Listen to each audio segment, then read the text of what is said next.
between Dwayne Haskins, Joe Burrow, and Tate Martell. Tom, who would you go with in this situation? I'm going with Dwayne Haskins, and we've seen him make some very impressive plays in spring, and we saw him make some impressive plays last year when he was on the field in place of JT Barrett, who had been banged up kind of down the stretch.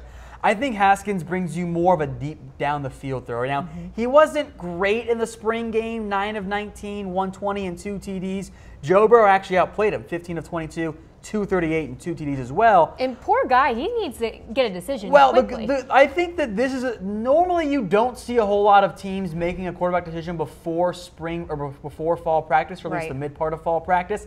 I think Ohio State's going to make their call before spring because they're set to meet. Urban Meyer is set to meet with offensive coordinators Ryan Day and Kevin Wilson this week to decide.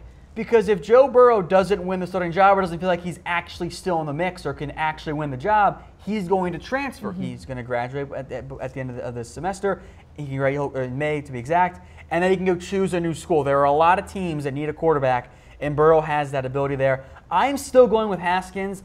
I saw so much upside from him, a guy who was committed to Maryland and eventually flipped to Ohio State.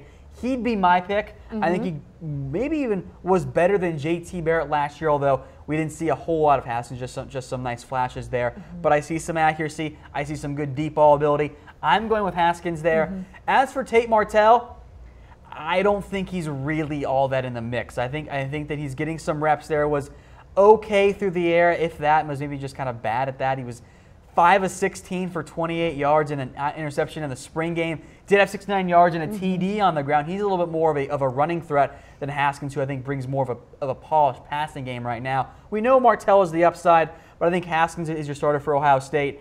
And then Burrow will go transfer and get a starting spot somewhere else around college football. I know that Urban really likes Joe Burrow, but I think he also knows, hey, if the kid's not going to be the starter, we got to let him go. Let him go. Have him let him go somewhere coach, else or go play somewhere else. Well, he has a difficult decision to make, most definitely, He because does. they all have, I think, their wide range of differences in how they play. And I think just in talent level, when you're an Ohio State quarterback on scholarship, you're normally good enough to start, let's just say, a MAC level program. Most definitely.